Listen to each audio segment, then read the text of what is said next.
जिन्होंने अपना पूरा समय दे दिया कि हम समाज के लिए ही समर्पित होंगे।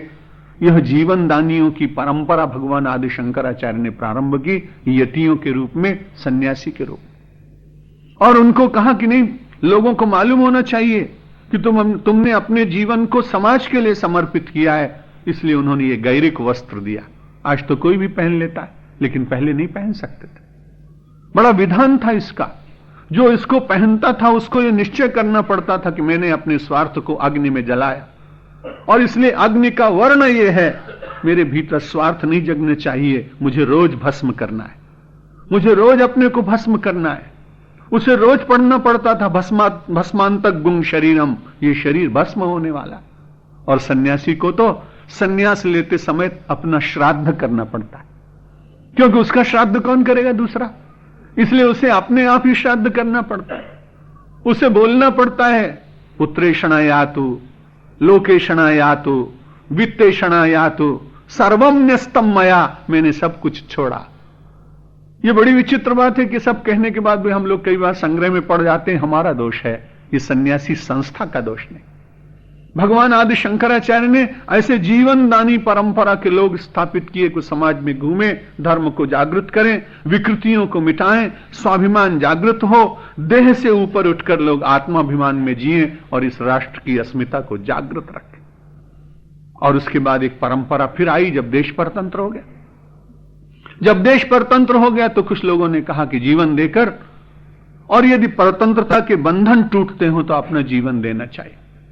और उन क्रांतिकारियों के चरणों में प्रणाम कि जिन्होंने अपने जीवन के पुष्प भारत माता के चरणों में चढ़ा दी। चंद्रशेखर आजाद ने नहीं सोचा कि मेरी तरुणाई का क्या होगा। भगत सिंह ने नहीं सोचा कि मेरी महत्वाकांक्षाओं का क्या होगा। राम प्रसाद और राम प्रसाद बिस्मिल, खुदीराम बोस, ऐसे नाम अनाम सैकड़ों लोग जिन्होंने सोचा कि नहीं, ये जीवन तो फिर मिल जाएगा, क्योंकि हम तो जन्मांतरवाद को मानने वाले लोग हैं, लेकिन यह जीवन राष्ट्र के लिए दान करूंगा, राष्ट्र के लिए समर्पित करूंगा।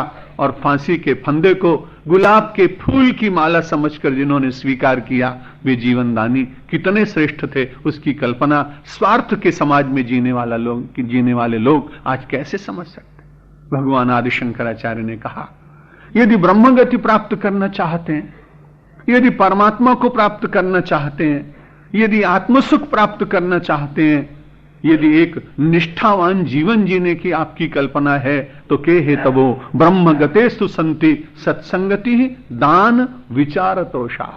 उन्होंने कहा दान की परंपरा जीवित रहनी चाहिए। और दान का बड़ा लाभ है। दान करने वाला व्यक्ति कभी घाटे में नहीं रहता। सरिताएं निरंतर विचार करती हैं कि मैं अपना पानी समुद्र को दे डालूं। जब समुद्र के पास पहुंचता है वो जल, समुद्र इतना सारा जल लेने के बाद वो कृतज्ञता से इतना भर उठता है और वो पूरे वर्ष सोचता रहता है, बहुत लिया है, सरिताओं ने मुझे अपना सारा पानी दे डाला है, इसलिए मुझे अब देना चाहिए। वो तुरंत प्रार्थना करता है, मानसून से तुम आओ। और मानसून जब आते हैं तो उसके बाद वो मेघ बनता है, और मेघ बनने के बाद सरिताओं ने जितना पानी दिया हो उससे 10 गुना ज्यादा पानी समुद्र फिर से दे देता है। ये हम हर वर्ष देखते हैं पावस ऋतु में। इसलिए दान करने वालों को मानना चाहिए कि आपने दिया भले ही नदी बनके, लेकिन समुद्र बनकर आपके पास मेघ फिर से वर्षा करेंगे। ऐसा मानकर मानव के अपने सद्गुण का विकास करते रहना चाहिए। और ये परंपरा जब तक इस देश में जीवित रहेगी, संस्कृत भाषा जीवित रहेगी, विद्वान जीवित रहेंगे, कलाएं जीवित रहेंगी, जो उपेक्षित लोग हैं उनका संरक्षण होता रहेगा। और यदि ये परंपरा नष्ट हो जाए तो देश में एक नई कंगालियत पैदा होगी। उससे बचाने के लिए हम सब लोगों को भगवान आदि शंकराचार्य के इस उपदेश को स्वीकार करना चाहिए कि परमात्मा की प्राप्ति में हम सब लोगों के लिए दान भी एक सुंदर विधा, एक सुंदर मार्ग। सत्संगति दान विचार तोषा।